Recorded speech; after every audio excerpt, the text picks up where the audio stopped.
Évangile selon Luc, chapitre 1. Plusieurs ayant entrepris de composer un récit des événements qui se sont accomplis parmi nous, suivant ce que nous ont transmis ceux qui ont été des témoins oculaires dès le commencement et sont devenus des ministres de la parole, il m'a aussi semblé bon, après avoir fait des recherches exactes sur toutes ces choses depuis leur origine, de te les exposer par écrit d'une manière suivie, excellent Théophile, afin que tu reconnaisses la certitude des enseignements que tu as reçus.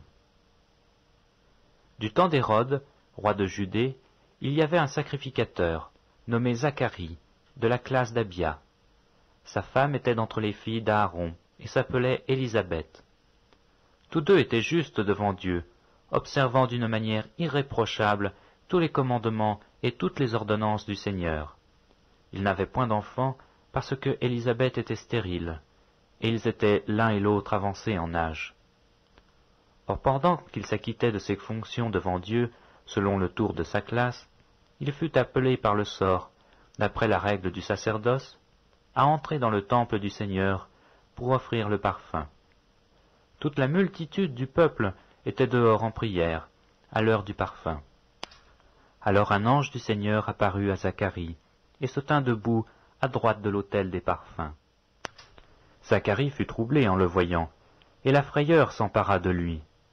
Mais l'ange lui dit, « Ne crains point, Zacharie, car ta prière a été exaucée. Ta femme Élisabeth t'enfantera un fils, et tu lui donneras le nom de Jean. Il sera pour toi un sujet de joie et d'allégresse, et plusieurs se réjouiront de sa naissance, car il sera grand devant le Seigneur. Il ne boira ni vin, ni liqueur enivrante, et il sera rempli de l'Esprit Saint dès le sang de sa mère. Il ramènera plusieurs des fils d'Israël au Seigneur leur Dieu. Il marchera devant Dieu avec l'esprit et la puissance d'Élie, pour ramener les cœurs des pères vers les enfants et les rebelles à la sagesse des justes, afin de préparer au Seigneur un peuple bien disposé. » Zacharie dit à l'ange, « À quoi reconnaîtrai-je cela, car je suis vieux, et ma femme est avancée en âge. » L'ange lui répondit, « Je suis Gabriel, je me tiens devant Dieu, j'ai été envoyé pour te parler et pour t'annoncer cette bonne nouvelle. Et voici, tu seras muet, et tu ne pourras parler jusqu'au jour où ces choses arriveront, parce que tu n'as pas cru à mes paroles, qui s'accompliront en leur temps. » Cependant le peuple attendait Zacharie, s'étonnant de ce qu'il restait si longtemps dans le temple. Quand il sortit, il ne put leur parler, et ils comprirent qu'il avait eu une vision dans le temple. Il leur faisait des signes, et il resta muet. Lorsque ses jours de service furent écoulés, il s'en alla chez lui. Quelque temps après, Élisabeth, sa femme, devint enceinte. Elle se cacha pendant 5 mois, disant, « C'est la grâce que le Seigneur m'a faite quand il a jeté les yeux sur moi pour ôter mon opprobre parmi les hommes. » Au 6e mois, l'ange Gabriel fut envoyé par Dieu, dans une ville de Galilée appelée Nazareth, auprès d'une vierge fiancée à un homme de la maison de David nommé Joseph. Le nom de la vierge était Marie. L'ange entra chez elle et dit, « Je te salue, toi à qui une grâce a été faite. Le Seigneur est avec toi. » Troublée par cette parole, Marie se demandait ce que pouvait signifier une telle salutation. L'ange lui dit, « Ne crains point, Marie, car tu as trouvé grâce devant Dieu. Et voici, tu deviendras enceinte, et tu enfanteras un fils, et tu lui donneras le nom de Jésus. Il sera grand, et il sera appelé Fils du Très-Haut, et le Seigneur Dieu lui donnera le trône de David son père. Il régnera sur la maison de Jacob éternellement, et son règne n'aura point de fin. » Marie dit à l'ange, « Comment cela se fera-t-il, puisque je ne connais point d'homme ?»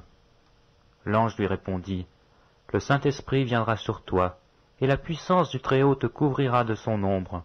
C'est pourquoi le Saint-Enfant qui naîtra de toi sera appelé Fils de Dieu. Voici Élisabeth, ta parente, a conçu elle aussi un fils en sa vieillesse. Et celle qui était appelée stérile est dans son 6e mois.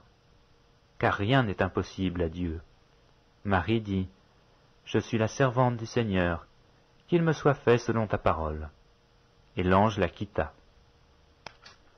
Dans ce même temps, Marie se leva et s'en alla en hâte vers les montagnes, dans une ville de Juda. Elle entra dans la maison de Zacharie et salua Élisabeth.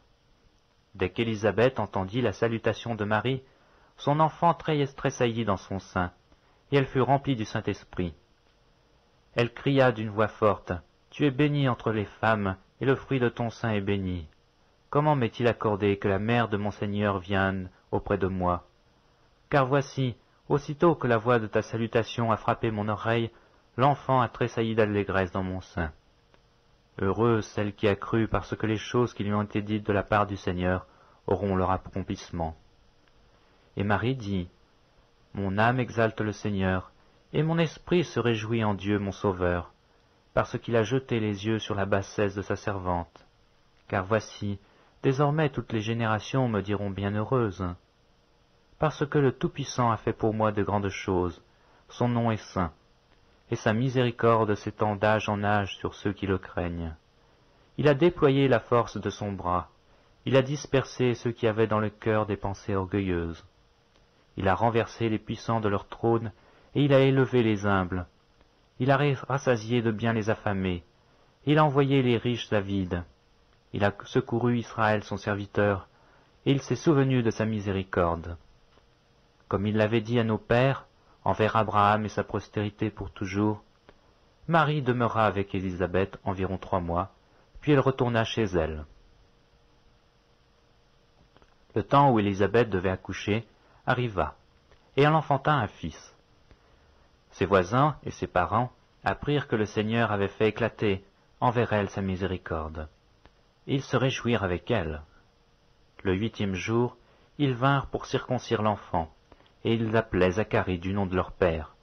Mais sa mère prit la parole et dit, « Non, il sera appelé Jean. » Ils lui dirent, « Il n'y a dans ta parenté personne qui soit appelé de ce nom. » Et ils firent des signes à son père, pour savoir comment il voulait qu'on l'appelât. Zacharie demanda des tablettes, et il écrit Jean et son nom. Et tous furent dans l'étonnement. Au même instant sa bouche s'ouvrit, sa langue se délia, et il parlait, bénissant Dieu. La crainte s'empara de tous les habitants d'alentour, et dans toutes les montagnes de la Judée, on s'entretenait de toutes ces choses. Tous ceux qui les apprirent les gardèrent dans le cœur, en disant « Que sera donc cet enfant ?»